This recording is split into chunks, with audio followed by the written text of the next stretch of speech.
100వ కీర్తన చదువుకుందాం.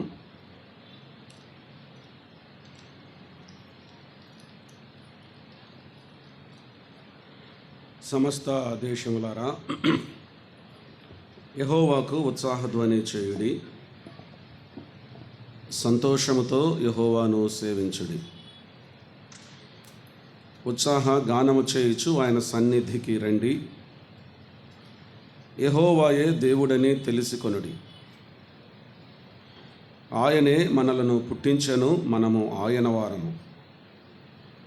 మనము ఆయన ప్రజలము, ఆయన మేపు గొర్రెలము. కృతజ్ఞతార్పణలు చెల్లించుచు ఆయన గుమ్మములలో ప్రవేశించుడి. కీర్తనలు పాడుచు ఆయన ఆవరణములలో ప్రవేశించుడి. ఆయనను స్తుతించుడి, ఆయన నామమును ఘనపరచుడి. యెహోవా దయాళుడు, ఆయన కృప నిత్యముండును, ఆయన సత్యము తరతరములుండును. ప్రార్థన. మహాఘనుడువును, మహోన్నతుడువును, మహిమగల రాజా, మా స్తుతులకు పాత్రుడవు, స్తోత్రార్హుడవు. ఘనత, మహిమ, ప్రభావములు మీకు ఆరోపిస్తూ మా తలలు వంచి మీకు నమస్కరిస్తూ ఉన్నాం, మిమ్మల్ని పూజిస్తూ ఉన్నాం. ఈ 3 దినముల కూడికలలో విశేషమైన మీ కృపను బట్టి స్తోత్రాలు. వర్తమానాలు ఫలించే మీ కార్యాన్ని చేసే దేవుడు అని మిమ్మల్ని స్తుతిస్తున్నాం. ఈ సమయమందు కూడా జీవము గల మీ మాటల కొరకై ఎదురు చూస్తూ ఉన్నాం. మీ పక్షమున నిలిచి ఉన్న మీ దాసుని మీ కృపతో జ్ఞాపకము చేసుకొని మీ నోటి బూరగా వాడుకొనండి. మీ సన్నిధి ప్రసన్నతను మాకు అనుగ్రహించండి. మీ వాక్యం మాకు అర్థమయ్యేటట్లు సహాయము చేయండి ప్రభువా. అన్నింటిలో మిమ్మల్ని హెచ్చిస్తూ మమ్మల్ని తగ్గించుకుంటూ సమస్త ఘనత, మహిమ, ప్రభావములు మీకు ఆరోపిస్తూ మీ ప్రియకుమారుడు, మా ప్రభువును రక్షకుడునైన క్రీస్తు యేసువారి నామము పేరట స్తుతులు స్తోత్రాలు చెల్లించుకుంటూ వేడుకుంటున్నాము తండ్రి. ఆమేన్. మహోన్నతుడైన జీవము గల దేవునికి ఘనత, మహిమ, ప్రభావములు ఆరోపిస్తూ ఉన్నాం. చేరువచ్చిన వారందరికీ ప్రభువును రక్షకుడునైన క్రీస్తు యేసు వారి నామంలో నా ప్రత్యేకమైన వందనాలు తెలియజేస్తూ ఉన్నాను. స్థానిక సంఘ పరిశుద్ధులకు ప్రత్యేకమైన వందనాలు, అలాగే పెద్దలకు, పరిచారకులకు ఈ 3 దినములు మీతో కూడా కలిసి సహవాసం చేయటానికి నన్ను ఆహ్వానించిన పెద్దలకు వందనాలు తెలియజేస్తూ, అలాగే దేవుని దాసులు అలెక్స్ జార్జ్ గారితోనూ, అలాగే తర్జుమా చేసిన జశ్వంత్ జోయల్, దేవుని దాసులు రత్నాకర్ గారితోనూ కూడా కలిసి వేదికను పంచుకొని దేవుని వాక్యం అందించటానికి ప్రభు వాడుకొనిన విధానాన్ని బట్టి ప్రభువును స్తుతిస్తూ, ప్రభువునకు కృతజ్ఞతాస్తుతులు చెల్లిస్తూ ఆహ్వానించిన స్థానిక సంఘం అంతటికి కూడా ప్రత్యేకమైన కృతజ్ఞతలు తెలియజేస్తూ ఉన్నాను. మంచిది, మరికొంత సమయం దేవుని వాక్యాన్ని మనం వినబోతూ ఉన్నాం. వాస్తవానికి ప్రార్థన చేసేటప్పుడు దాదాపుగా మీరు చాలామంది వెళ్ళిపోతారు అనుకున్నాను, కానీ గారెలకి ఎంత శక్తి ఉందని నాకు తెలియదు. కానీ మీరు ఖచ్చితంగా దేవుని వాక్యం కొరకే ఉన్నారని నేను నమ్ముతూ ఉన్నాను.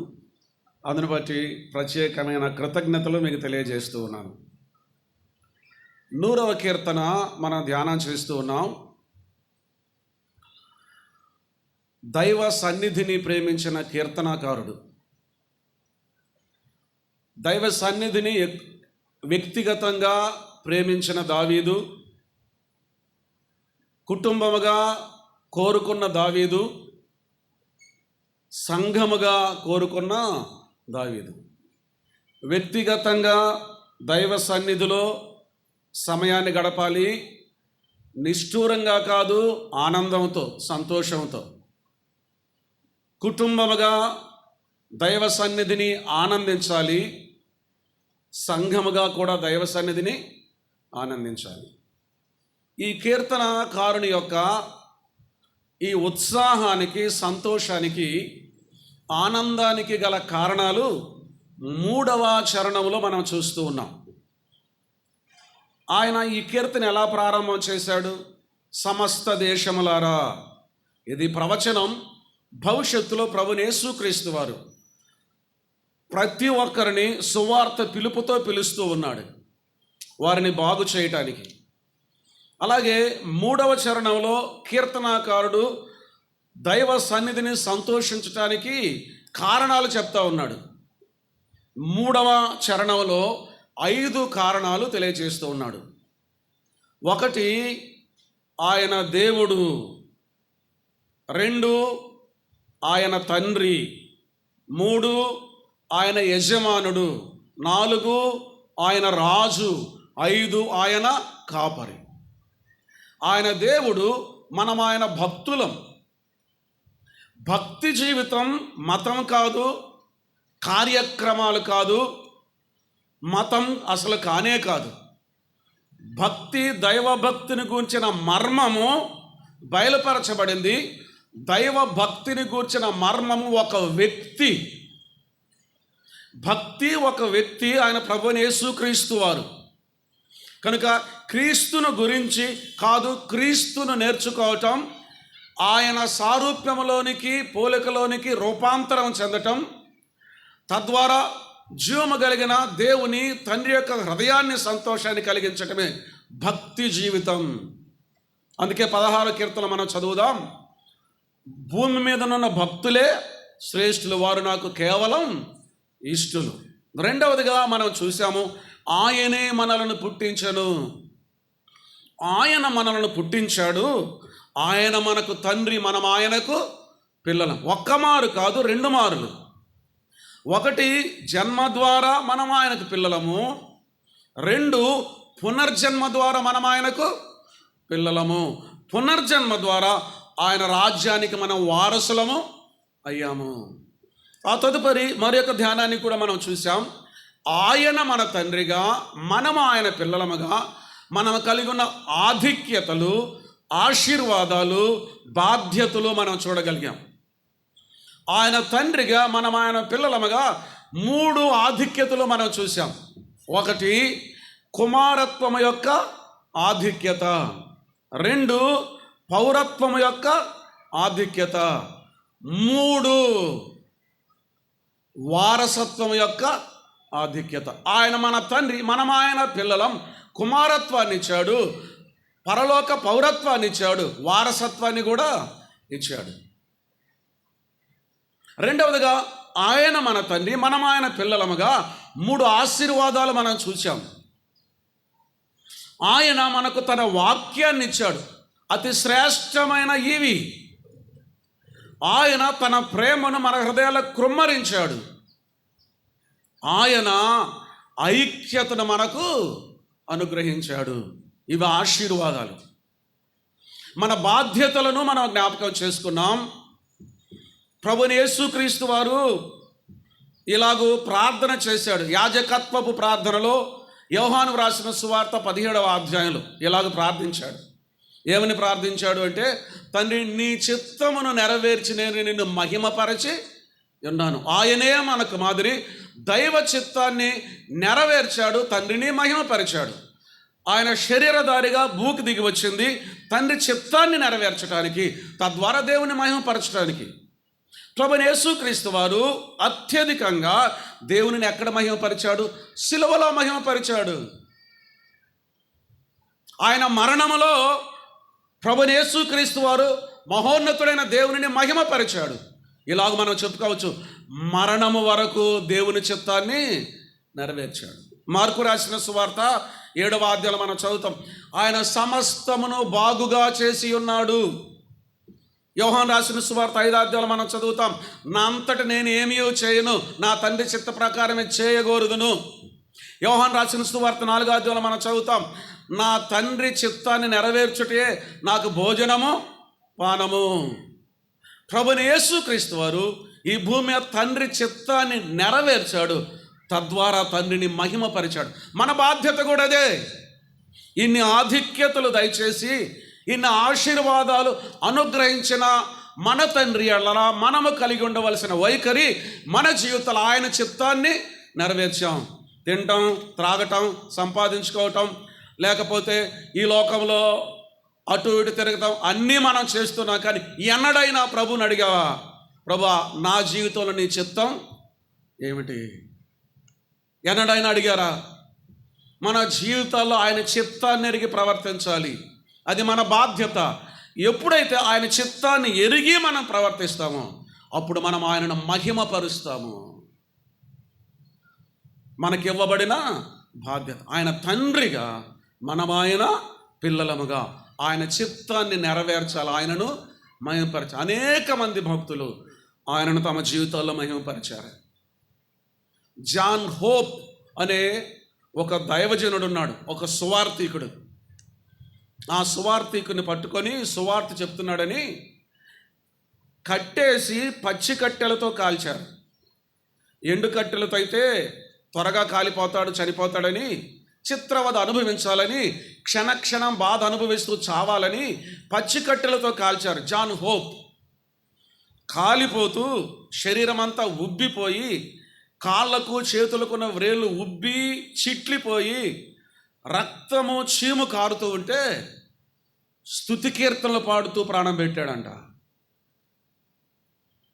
ఆయన జీవితంలో దేవుడు అక్కడ మహిమపరచబడ్డాడు. ఆయన చిత్తం మరణమైనా సరే. ప్రభువైన యేసుక్రీస్తు వారు ఇలాగన్నాడు, ఏమన్నాడు తెలిసిన? తండ్రి నీ చిత్తమైతే ఈ గిన్నె నా యొద్ద నుండి తొలగించము, అయినను నా చిత్తము కాదు నీ చిత్తమే సిద్ధించను కాక. నేను శిలువ మరణం నందాలి తండ్రి, నేను సిద్ధమే. ఇలాగూ జీవము కలిగిన దేవునికి సమర్పించుకొని త్యాగాలు చేసి సమర్పణతో అప్పగించుకొని ప్రాణాలు సైతం పెట్టిన అనేక మంది భక్తులు చరిత్రలో మనం చూస్తాం. క్రీస్తునందు ప్రియ సహోదరులారా, సహోదరులారా, నీ జీవితంలో దేవుని చిత్తం ఏంటి? ప్రభువుని అడుగు. ఆయన చిత్తాన్ని నీ జీవితంలో నెరవేర్చి తండ్రిని మహిమపరచు. ఆయనే మనలను పుట్టించను, జన్మ ద్వారా పునర్జన్మ ద్వారా తండ్రి అయ్యాడు, ఆధిక్యతలు ఇచ్చాడు, ఆశీర్వాదాలు ఇచ్చాడు, బాధ్యతలు నెరవేర్చాలి.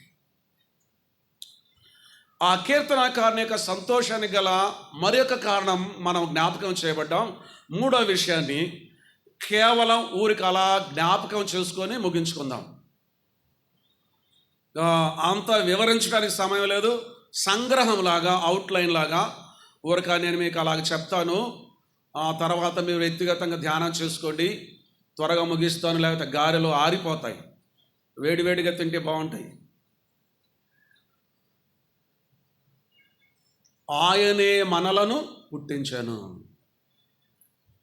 పేతురు రాసిన మొదటి పత్రిక 2వ అధ్యాయం 9వ వచనంలో జ్ఞాపకం చేయబడ్డాం. ఆయన సొత్తైన ప్రజలము అని అన్నాడు. మనము ఆయన వారం అనగా ఆయన సొత్తైన ప్రజలము. వినండి, ఆయన మన యజమానుడు, మనము ఆయన దాసులము. ఆయన సేవ చేయాలి. ఇక్కడ ముఖ్యమైన కీలకమైన విషయం మనసులో ఉంచుకోండి.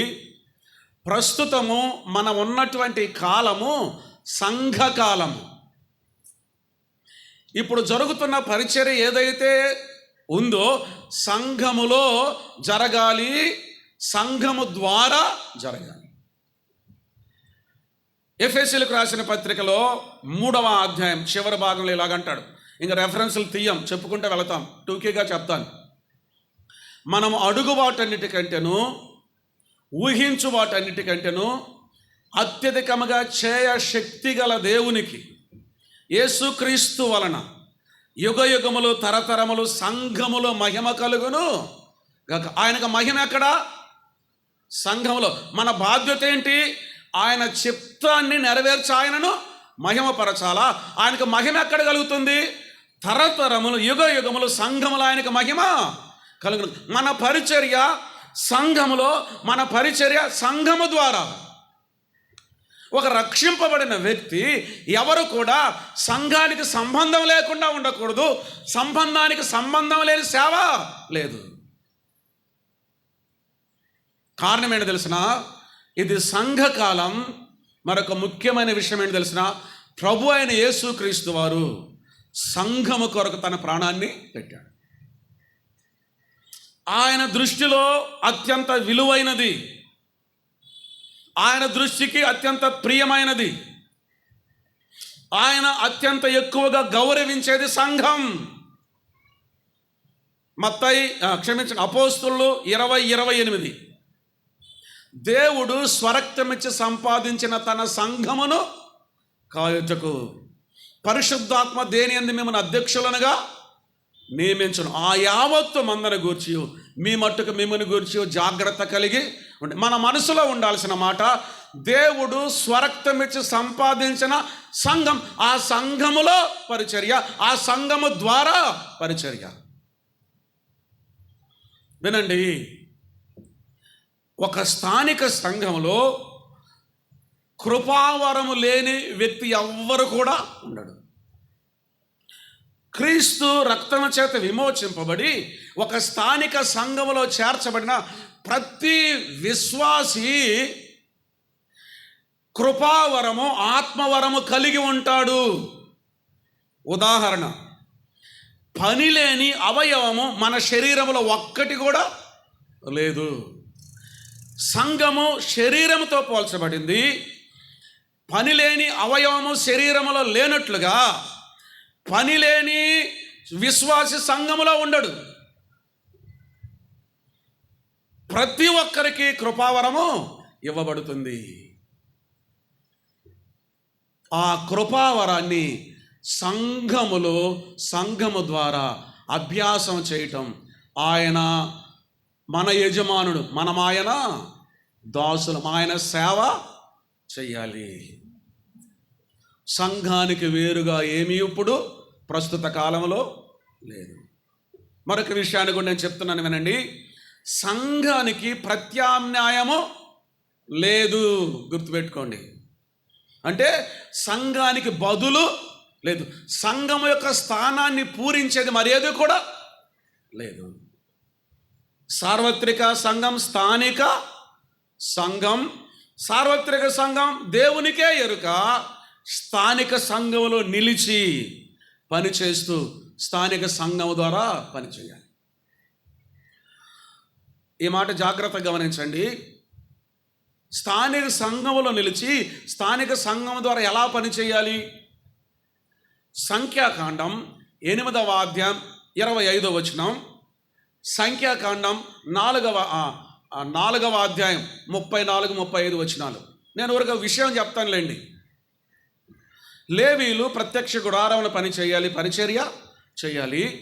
ఆ 2 వాక్య భాగాల్లో ఉన్న విషయం ఏంటంటే, 25 సంవత్సరాల వయస్సు కలిగిన వాడు ప్రత్యక్ష గుడారంలోనికి రావాలి. 30 సంవత్సరాల నుండి సేవ చేయటం మొదలు పెట్టాలి. ఎన్ని సంవత్సరాలకు రావాలి ప్రత్యక్ష గుడారంలోనికి? 25 సంవత్సరాలకు రావాలి. సేవ ఎప్పుడు మొదలు పెట్టాలి? 30 సంవత్సరాలకు మొదలు పెట్టాలి. మధ్యలో విరామం ఎంతకాలం ఉంది? 5 సంవత్సరాల కాలం ఉంది. ఏమి చేయాలి? ఈ కాలములో ఆ వ్యక్తి నేర్చుకోవాలి. ఈ దినాల్లో బయట వాక్య ప్రమాణాలు లేకుండా స్వార్థముతో, సొమ్ము కోసము, కీర్తి కోసము, పేరు ప్రఖ్యాతుల కోసము ఈ ప్రసార మాధ్యమాలలో ఎక్కువగా సేవ చేస్తున్నాం అన్నట్టు ఆర్భాటము కలిగిన వారిలో చూడండి, ఎక్కువ శాతం మంది ఒక స్థానిక సంఘములో క్రమంలో ఎదిగిన వారు కారు.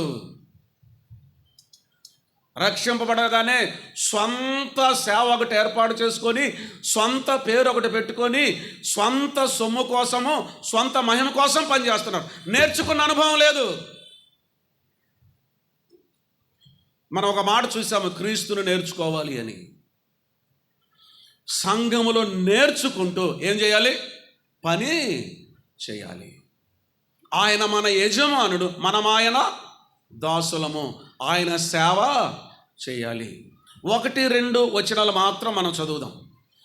సేవ చేసే విషయంలో మన వైఖరి ఎలా ఉండాలి? 1-2 విషయాల వరకే మనం జ్ఞాపకం చేసుకుని ముగించుకుందాం. లూకా వ్రాసిన సువార్త 17వ అధ్యాయము 17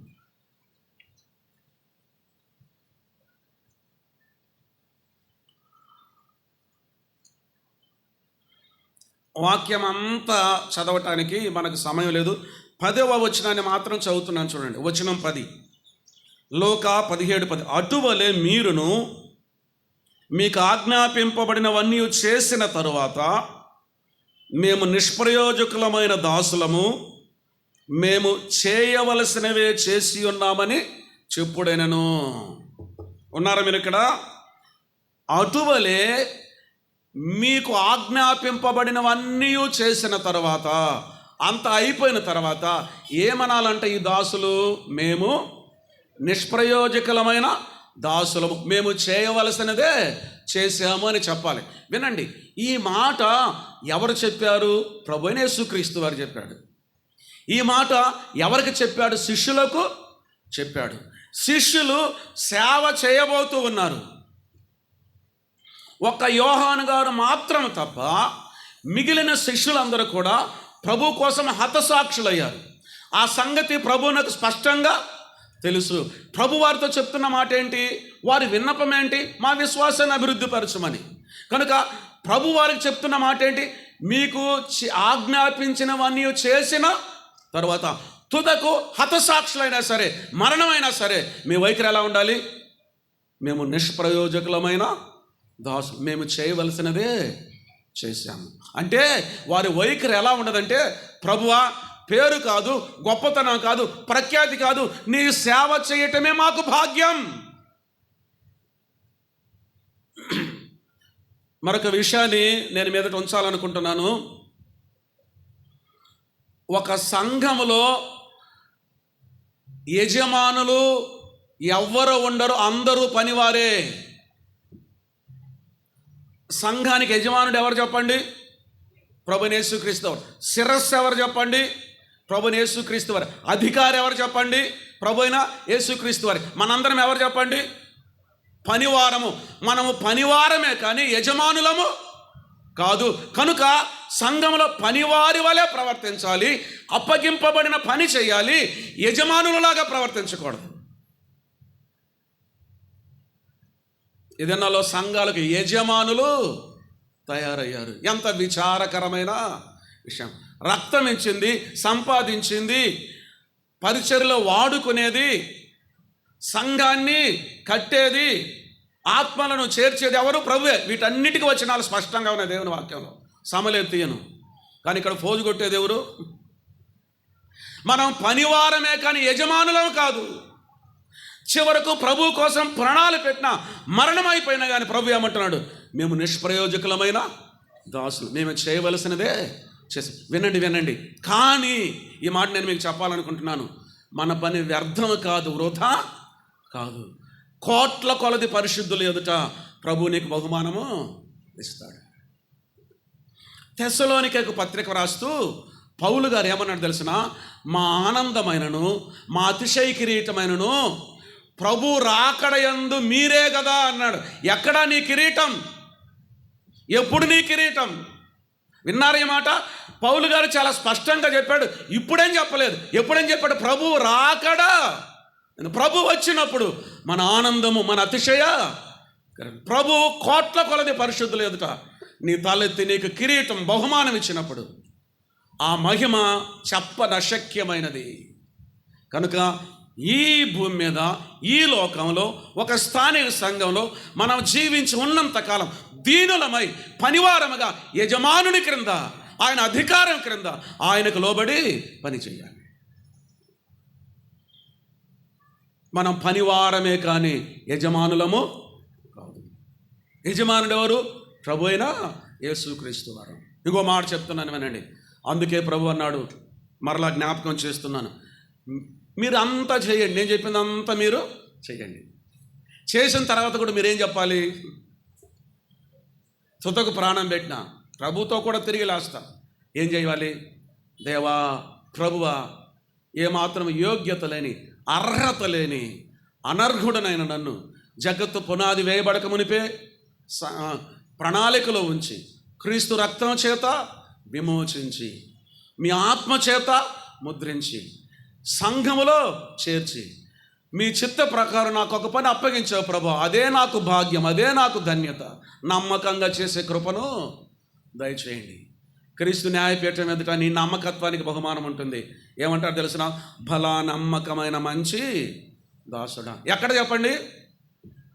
అక్కడ. మరి ఇక్కడ అవమానాలు, అపనిందలు, నష్టాలు, కష్టాలు, శోధనలు, ఇరుకులు, ఇక్కట్లు, ఇంకేమన్నా చెప్పండి, ఎదుర్కొంటున్నామా లేదా? అక్కడ భలా నమ్మకమైన మంచి దాసుడా. కనుక పనివారము, యజమానులం కాదు, దీనులమై ఆయన పని చేయాలి. సంఘము ద్వారా. ఇంకొక విషయాన్ని మీ మనసులో ఉంచి నేను ముగించేస్తాను. ఏమి చేయాలి మనం? ఏమి పని చేయాలి? పేతురు రాసిన మొదటి పత్రిక 2వ అధ్యాయం 9వ వచనం చదువుతున్నాను. అయితే మీరు చీకటిలో నుండి ఆశ్చర్యకరమైన తన వెలుగులోనికి మిమ్మల్ని పిలిచిన వాడిని గుణాతిశయములను ప్రచురం చేయ నిమిత్తము ఏర్పరచబడిన వంశమును, రాజులైన యాజక సమూహమును, పరిశుద్ధ జనమును, దేవుని సొత్తైన ప్రజలునై ఉన్నారు. వినండి, దేవుని సొత్తు, ఆయన వారము, ఆయన మన యజమానుడు, మనం ఆయన దాసులము, ఆయన పని చేయాలి. ఏం పని? ఇక్కడ చెప్పాడు. వెరీ గుడ్, ప్రభు నేను దీవించగాక సోదరుడా. ఆయన గుణాతిశయములను ప్రచురం చేయు నిమిత్తం. ఎవరి గుణాతిశయాలు? ప్రభు యేసుక్రీస్తు వారి యొక్క గుణాతిశయాలు. మరి మన గుణాతిశయాలు? మన అతిశయించే గుణం మనలో ఏది కూడా లేదు. అరికాలు నుంచి నడినెత్తి వరకు చెడిపోయామని దేవుని వాక్యము చెప్పింది. క్రీస్తు తన రక్తం చేత విమోచించి ఆయన తన గుణాతిశయములను, అతిశయించే ఆయన గుణ లక్షణాలను ప్రచురం చేసే బాధ్యత మనకు అప్పగించాడు. మనం చేయవలసిన పని ఏంటి తెలిసిన? ఆయన గుణాతిశయములను ప్రచురము చేయు నిమిత్తం. అది మన పని. మనం చేయాల్సింది ఏంటి తెలిసిన? ఆయన మన యజమానుడు, మనము పనివారము, పని కూడా ఆయనదే. ఆయన గుణాతిశయములు 2 విధాలుగా. ఒకటి, ఈ మాట గుర్తుపెట్టుకోండి, ఆయన గుణాతిశయములను ఎలా మనం ప్రచురం చేయాలి? 1 ప్రవర్తన ద్వారా, 2 ప్రకటించుట ద్వారా. నాకు అర్థమైందండి? ఆయన గుణాతిశయములను ప్రవర్తన ద్వారా అంటే అర్థం ఏంటి? ఆయన గుణాతిశయాలు ఏవైతే ఉన్నాయో అవి మన జీవితంలో ఇతరులకు కనపడాలి. అందుకే మొట్టమొదట అంతియోకయలో శిష్యులు, క్రైస్తవులు అనబడి క్రీస్తును చూచారు. ఆయన గుణము, ఆయన మనస్సు, ఆయన లక్షణాలు మన జీవితంలో కనబడాలి. ఇలాగ నేను చెప్పాలనుకుంటున్నాను. మొదట ఆయన కొరకు, 2 ఆయన పని. మొదట మన ప్రవర్తనలో మార్పు ఉండాలి. మొదట మన ప్రవర్తన ద్వారా లోకమునకు క్రీస్తు కనపడాలి. 2 మన ప్రకటన ద్వారా లోకమునకు క్రీస్తు కనపడాలి. బ్రతుకు లేకపోతే, జీవితం లేకపోతే ఆయన గురించి ప్రకటించాల్సిన అవసరం లేదు. ప్రకటించిన వ్యర్థమే, అవమానమే. మొదట జీవితం, తర్వాత సేవ. మొదట ప్రవర్తన, 2వదిగా ప్రకటన. మొదట మన జీవితంలో, మన ప్రవర్తనలో క్రీస్తు కనపడాలి. 2 క్రీస్తును గురించి ప్రకటించాలి. ఆయన గుణాతిశయములను ప్రచురము చేయు. మీకు ఊరికి అర్థం కావటానికి ఒక చిన్న ఉదాహరణ చెప్తాను అంతే. చాలా చెప్పొచ్చు, కానీ ఒక చిన్న ఉదాహరణ ఊరికి అర్థం కావటానికి చెప్తున్నాను వినండి. వ్యవసాయ శాఖలో ఒక ఇంజనీర్ గారు పనిచేస్తూ ఉన్నాడు. ఒకసారి ఒక ప్యూన్ ఆ ఇంజనీర్ గారి దగ్గరికి డబ్బు కట్ట ఒకటి తీసుకొని వచ్చి ఇచ్చాడు. డబ్బు కట్ట ఇస్తూ ఉంటే ఆయన అన్నాడు, ఏంట్రా ఇదేనండి, ఏంటి ఇదని అడిగాడు.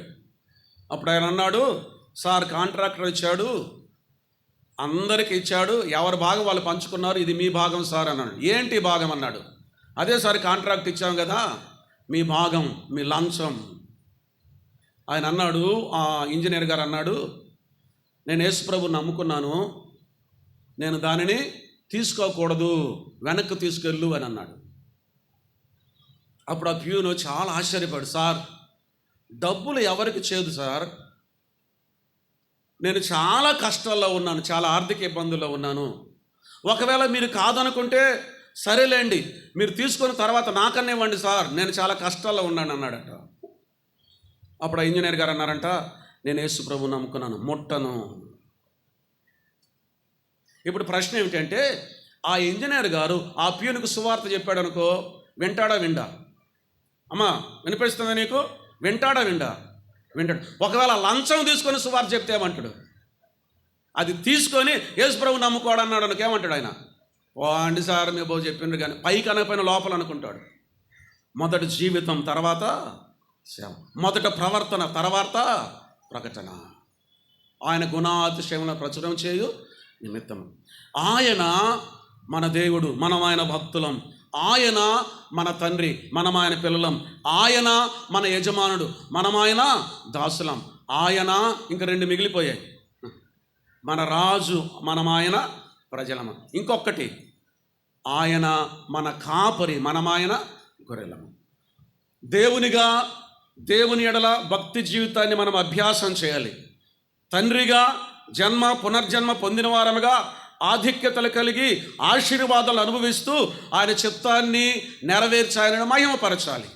ఆయన యజమానునిగా, మనం ఆయన దాసులముగా సంఘము ద్వారా సేవ చేయాలి. ఆయన గుణాతిశయములను ప్రచురం చేయాలి. ప్రవర్తన ద్వారా, ప్రకటన ద్వారా. ఆయన రాజు, మనం ఆయన ప్రజలం. ఆయన రాజ్యాంగమే దేవుని వాక్యం. సంఘానికి ఆయన రాజ్యాంగం, వేరే చట్టం లేదు. ఆయన మన కాపరి, మనం ఆయన గొర్రెలం. ఆయనను వెంబడించు. ఆయన మన మంచి కాపరి. అద్భుతమైన ధ్యానాలు ఉన్నాయి. కృపగల దేవా, ప్రేమ కలిగిన తండ్రి, మీ వాక్యాన్ని బట్టి మిమ్మల్ని స్తుతిస్తున్నాం. కీర్తనాకారుడు ఆయన ఉత్సాహాన్ని, ఆయన సంతోషాన్ని, మీ సన్నిధి ఆనందాన్ని మేము చూస్తున్నాం ప్రభువా. వ్యక్తిగతంగా, కుటుంబంగా, సంఘం అనుభవించే కృపను దయచేయండి అయ్యా. మాకు తండ్రి అయ్యారు, మా దేవుడు అయ్యారు, మా తండ్రి అయ్యారు, మా యజమానుడు అయ్యారు, మా రాజు అయ్యారు, మా కాపరి అయ్యారు. ఎంత ఆనందం ప్రభువా. ఈ ఆనందాన్ని మా జీవితంలో అనుభవిస్తూ మీ కొరకు నమ్మకంగా పనిచేయటానికి, మీకు లోబడి ఉండటానికి, మీకు విధేయత చూపటానికి, మీ చిత్తాన్ని నెరవేర్చడానికి, మిమ్మల్ని మహిమపరచడానికి విశేషమైన కృపణ మాటలు విస్తరింపచేయమని మీ ప్రియకుమారుడు, మా ప్రభువును రక్షకుడునైన క్రీస్తు యేసు వారి నామం పేరట స్తుతులు స్తోత్రాలు చెల్లించుకుంటూ వేడుకుంటున్నాము తండ్రి. ఆమేన్. అందరికీ ప్రేమ వందనాలు.